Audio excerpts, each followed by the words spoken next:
Hi, my name is Gary White. I'm the founder of High Definition Coaching, and I welcome you to join me in a unifying conversation. You know, today more than ever, we need to be active in unifying conversations. Unity is forged through empathy. It's sustained by selflessness. It's seen through our service to others, and it really begins with the influencers. And that's why we need to be having these conversations. Now let's get started. Hey, welcome everyone. Gary White here, and thank you for coming back to this next episode of Unifying Conversations. I hope you've been able to see thus far the value of our unifying conversations. And I'm an executive director with the John Maxwell team, and I have with me today my friend. She is incredible woman of energy, Kenisha Williams. Kenisha, welcome. Hi, Gary. Thank you. Kenisha, you're out in California right now. I'm in Florida right now. So it's a little later in the morning for me, and you're just getting started, or maybe you got started about 2 hours ago. With your energy, you probably did. Yeah. So Kenisha, take just a moment and tell the listeners a little bit about yourself. Introduce yourself to them. Well, I first of all want to say thank you so much, Gary. I honor you. I adore you. You are one of my mentors. I have the pleasure of being in the field of education. This is my 21st year. I am an elementary principal right now. I was a vice principal as well as a teacher in public education. And I just released this year my own business, Transformational Leadership, and working on leadership principles, transformation, personal growth. I am single. I've got 3 siblings and just have my little nephew, my sweet little baby. He's the first one of the family. And I just love life, right? I love life. And I always say I am a hope pusher. Now let's not make a mistake. I said hope, H-O-P-E. I'm a pusher of hope, a dealer of hope. That's what I've been born to do. I love that. That's amazing. Wow. So, you know, Kenisha, one thing that you've had an impact on me in terms of you've got such a contagious personality that just draws people to you. And you not only draw people to you, but you've got this vision. You've got this vision of a better place that I just know that I'm going to get to a better place if I follow you. And so here's what I know. I know that we don't end up where we are. We're not on this journey of life by chance. There's been some influence in our life. And so I'm interested, who has influenced you the most and why? Gosh, the most would have to be my pastors, Dr. Jesse Giddens, Bishop Jesse Giddens, Dr. Helene. I've been with them for 21 years. And when I tell you, I have never met anyone like them. They are people of a purity. They're people that they keep their word. They love the Lord, but they're people that are down to earth. Like you would never look at them and feel like they have all of the responsibilities that they have because they just look cool, right? They look slick. But they are people of high moral and value. And what I truly love about them is I've watched their leadership for over 2 decades. I've seen them in the ups and the downs, and they have never left their tenets of faith. They do not compromise. And for me, I have seen many leaders compromise. I have been a person that has compromised, if we want to keep it transparent. And I've never seen them compromise. And for me, that has really fed into my life. The other thing that I love about them is that they speak life. They have spoken life into me, but they also will chide me. They will also drop the hammer on Kenisha, Make It Happen Williams, and tell me, go sit down. Don't say anything until you know how to lead correctly. So I take great honor in having such precious people that not only see a gifting, but they care more about the person behind the gifting. That to me is the most valuable thing that anybody of influence can do. Yes, I like all of the great things that we see, but what's happening, Kenisha, on your inside? Let's steward what's on the inside. Because honestly, Gary and viewers, years ago, what was happening on my inside was going to destroy me.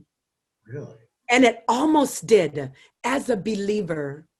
And these 2 people who I named were able to speak into that And not only speak into that, to coach me back to life. So above everything else that people see on the outside about Kenisha, all of this stuff, that's great.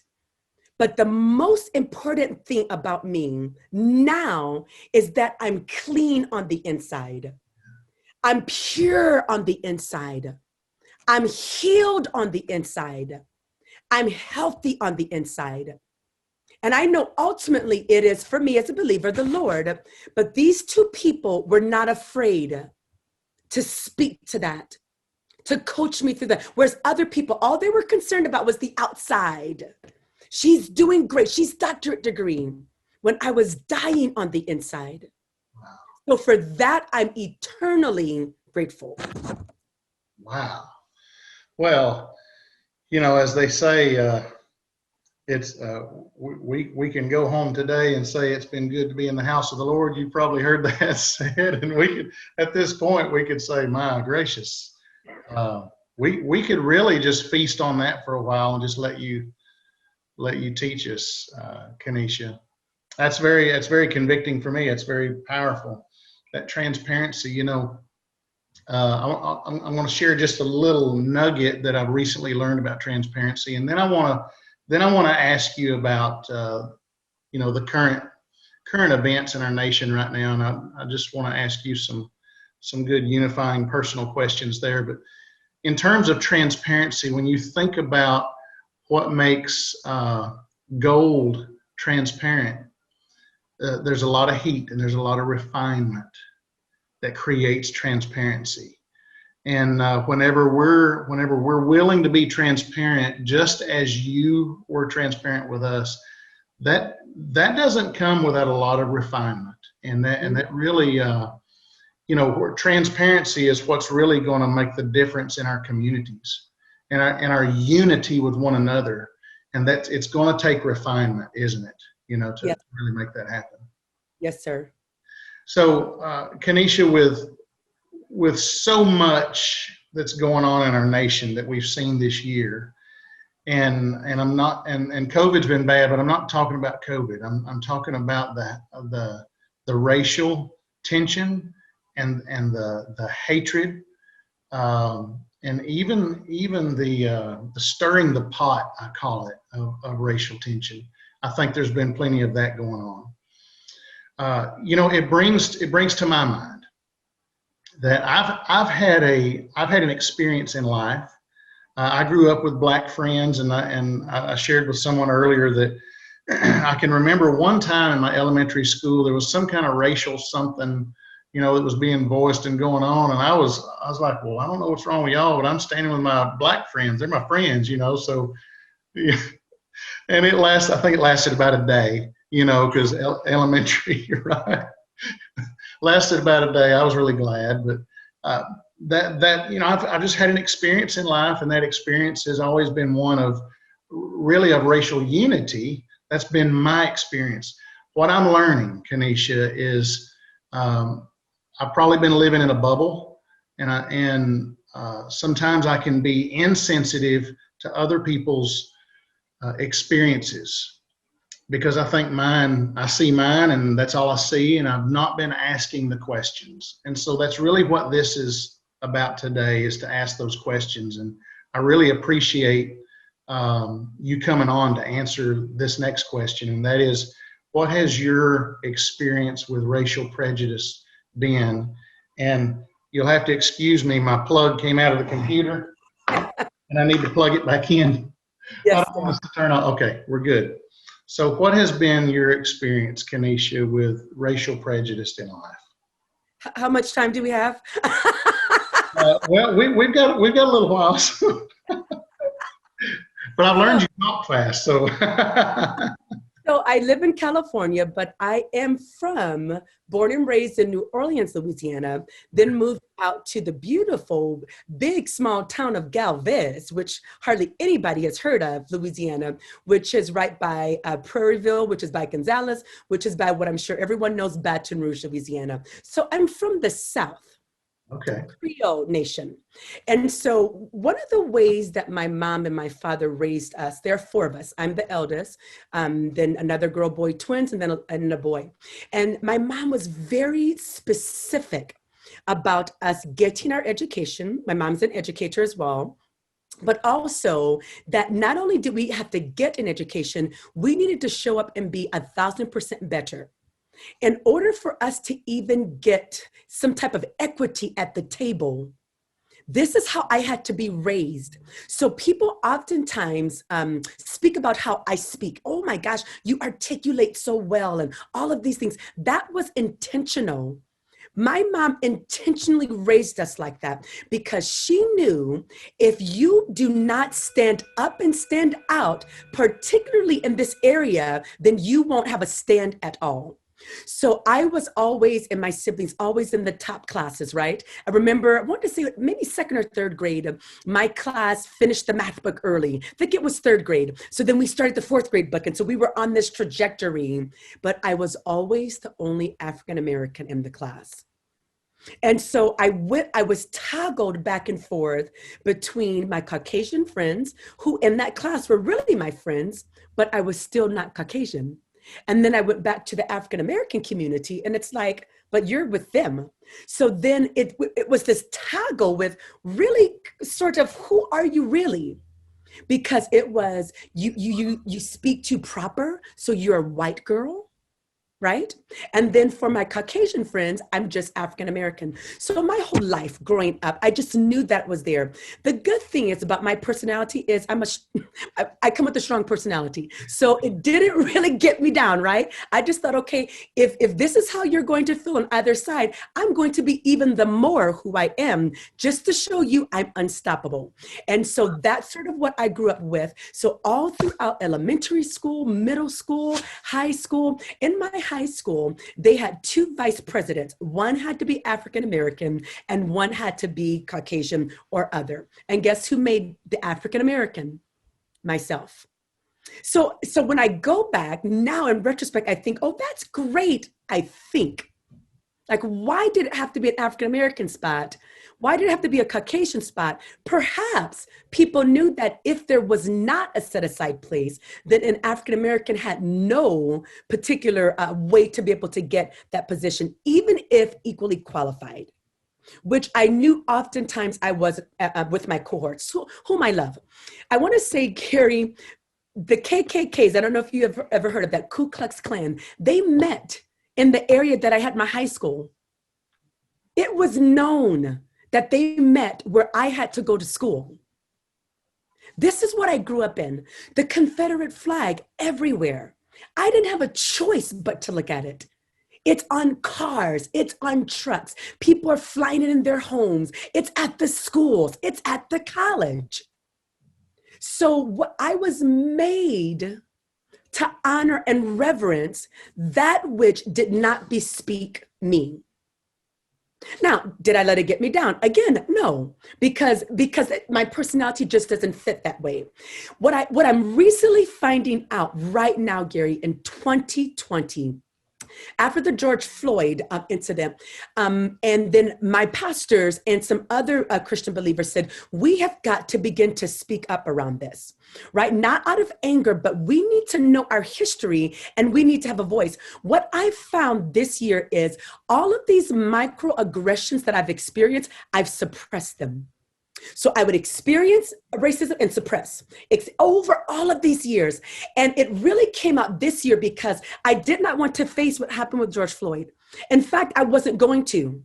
I was going to suppress it because, I'm successful and, I know that it's out there, but because I keep tucking it away, it happens, I tuck it away. It happens, I tuck it away. I tuck it away. And pretty soon, there was a pretending as if these events were not happening, even to myself, because I did not want to have to deal with them perpetually over a long period of time. And then finally, when, these people who I respect begin to deal with it, I just had to listen. And I promise you, I have wept more this year over this issue than I have my entire life. Just having to face the reality of my history for me, of my current situation, and that I am going to have to use my voice. Why? Because unfortunately, my voice is listened to, and sometimes others of my African American persuasion are not. And because I've been given a platform, and I'm not being prideful, but I've been given a platform, right? Doctorate degree, principal.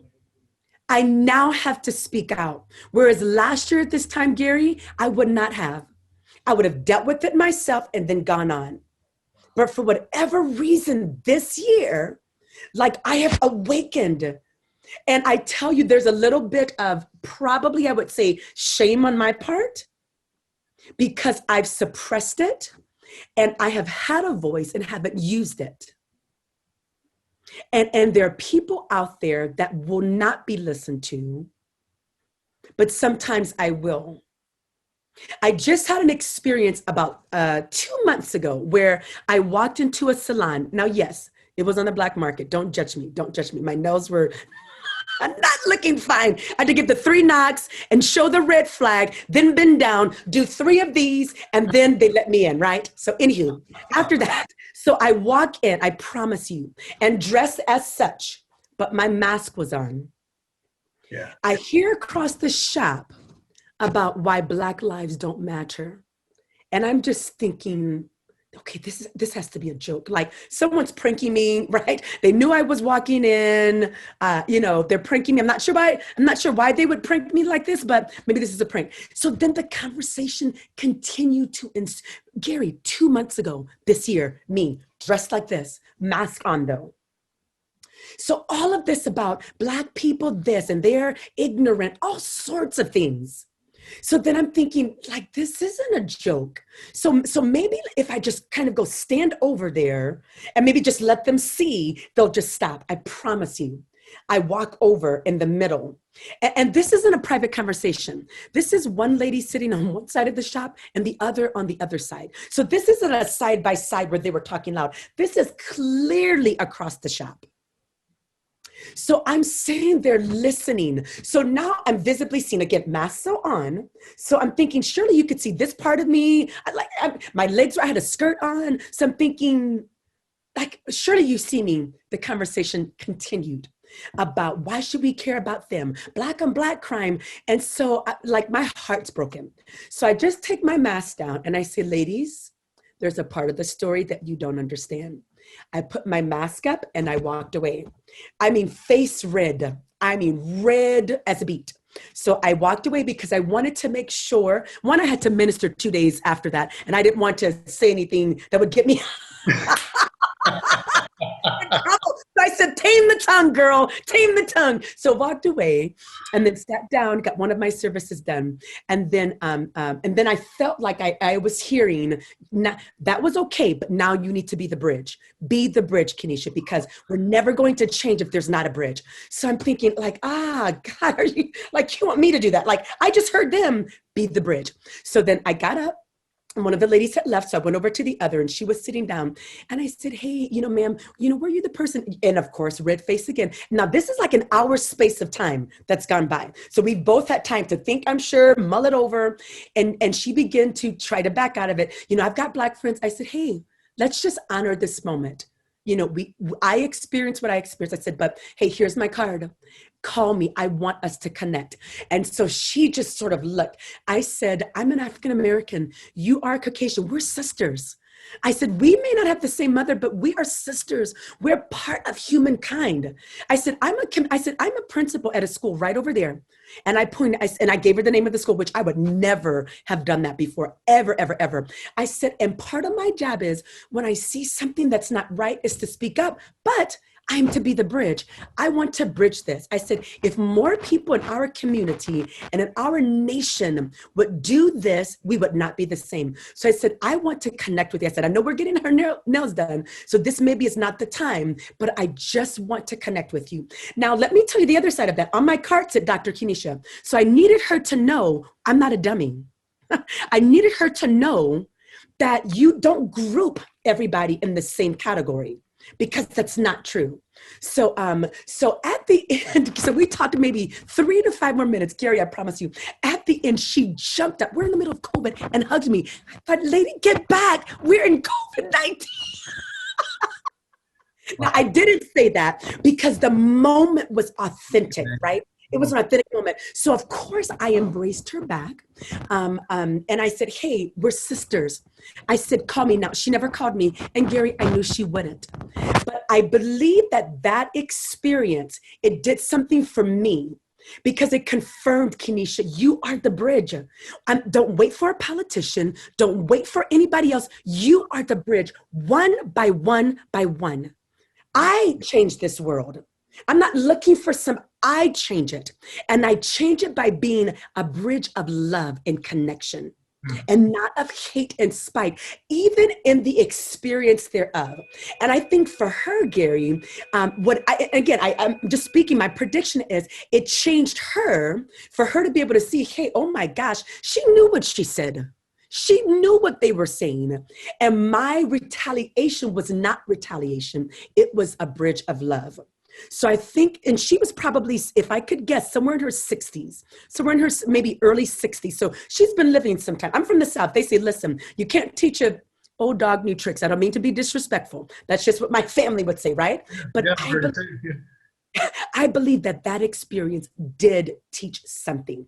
And I believe that she's going to go out and be different. And even the people around that saw the whole thing, right? Because the other ladies didn't say anything, right? So that was a lesson for them. They just sat there and allowed it to happen.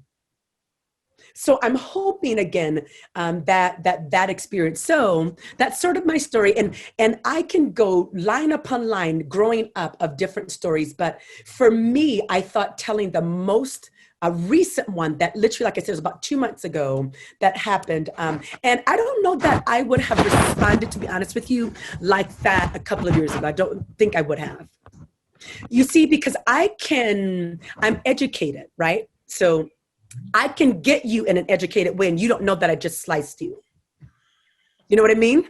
Because I'm not going to cuss you, but I'll get you, and you'll be. And so for my heart to be so changed now, where I'm not trying to get back at, now I'm really trying to be that bridge together. That's what it's going to take for us to heal really these hearts. And yes, I do believe we need reform in laws. I do agree with that. But honestly, laws don't reform the heart. That's right. That's right. I'm looking for both. We need both. Now, if your heart won't change, we do need the law. So I'm not saying that. But deeper than that, for me as a leader, as a transformational leader, I want the reformation of hearts. Yeah. You know, Kenisha, you talk about being a bridge, and that's something that's very near and dear to me as well. But here's what a bridge does.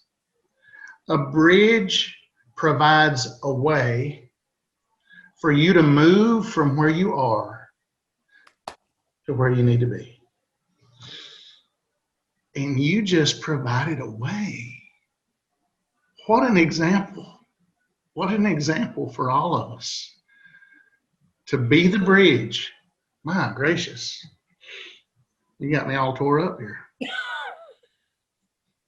Man. And here's what I love. You didn't have to. Mm-mm. And can I be honest with you, Gary? It wasn't my idea. I'm just going to be honest with you. I'm a believer. It's what I heard in my ear. It's what I heard in the ear. Yeah. And I submitted and I acted it out. Wow. Man, you know, my next question was going to be, what do we need to do? In your words, what do we need to do to bring unity in our communities? And good grief, I'm kind of speechless at this moment, but I believe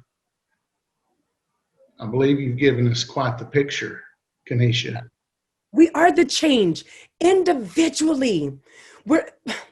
Yes, laws need to be changed, please. I know that. But we're looking for some type of massive reform outside of us. And that's not the answer. It's each of us one by one. If we change us, we change the world. So I have this thought called the 1-to-5 ratio. I'm one. If I touch 5, then those 5 go out and touch 5 each, right? Now, I know that we all have more than 5 people in our realm of influence, but for the sake, of having a thought. So if we can operate in this 1-to-5 ratio, and I touch 5 people, being the bridge in authentic ways, imagine how we can affect just even our own individual communities. Even the people that are watching today, if just the people that are watching and are listening today would go out and affect 5 people by being the bridge. And sometimes I'm working with a group, and with this group, we're having some conversation about diversity and equity, and it's not easy. In fact, it's tough. And these are people who I know and love and have known and loved for years. And it can be tight. But one of the things that I talk to them about, which is the rumble, that's Brene Brown, right? Daring leadership. And if we can get through that rumble, that's like this, that's not a bridge, it's like this. It's the messy middle. If we can get through that messy middle, then we make the change. Like Dr. John Maxwell, both of our mentors, he says everything rises and falls on leadership. So if we are going to be community leaders, we have to go through the rumble, stay there, because we are the change. We are the bridge because we ask others those hard questions, and we stay. Like, I could have said nothing else to the lady. But that would not have been enough for me just to pull my mask down and say there's another story. That stopped the conversation. But what else happened after I put the mask up? Think for a bit, went back, and then addressed the rest. That's where the bridge, showing that love. And then hearing, I think for her, hearing the story. Papa John tells us that until a person feels heard, they don't want to listen. Now, I know I'm not quoting it exactly, right? But that's the emphasis of what he's saying. Sometimes we just need to listen. What's the story? And that could be with any type of equity. It can be racial equity. It can be gender equity. It can be sexual orientation. All of these things that people have been discriminated against. Sometimes we just need to close our mouth and listen to their story. Yeah. And the group that I was sharing with you about, we did that in our training this month, and it was a game changer. Wow. I had everyone come in, tell me your story when you have been made to feel less than. And it was a game, everyone leaning in. Because we all have a story. But what I loved about what they responded, one person said, yes, we all have a story, but what I'm realizing, this person said that they were not African-American, is that some cultures have a story that is maybe greater, not better, but greater and in more depth, because now it's the entire race. I said, we're there.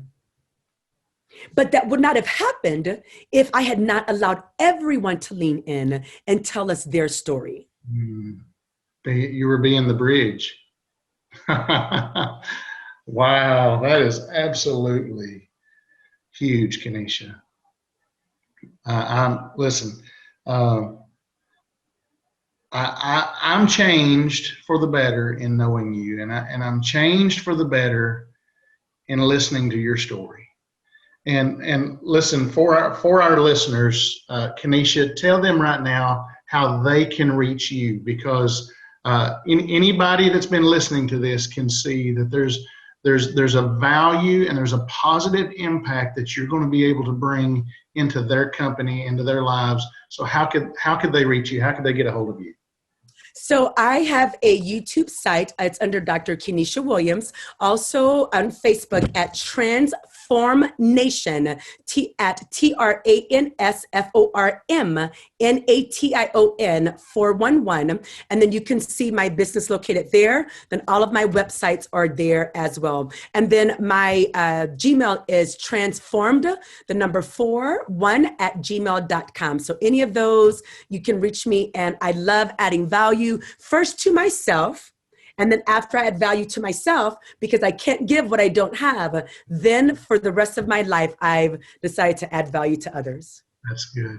And listen, you can get a hold of me at Gary@highdefinitioncoaching.com, Gary@highdefinitioncoaching.com. If for whatever reason you're not able to locate Kenisha, you can reach out to me at that email address and I'll make sure that you all get connected. Kenisha, stay on, and while I let everybody go, listen, everybody, thanks, Kenisha. I believe that unity is forged through empathy. I believe that it's seen through our selflessness to others, and I believe that it begins with the influencers, and I believe that's how we will see unity. And I just absolutely love what Kenisha shared with us today, that we really build unity by being the bridge, and I just love that. Take care, everyone. We'll see you next time. Hey, thanks for joining us today. If you would like to know how you can have your own unifying conversations, or if you would like to contact us for more information about high definition coaching, we can be contacted at Gary@highdefinitioncoaching.com, Gary@highdefinitioncoaching.com. I hope you have a unified day, and we'll see you next time.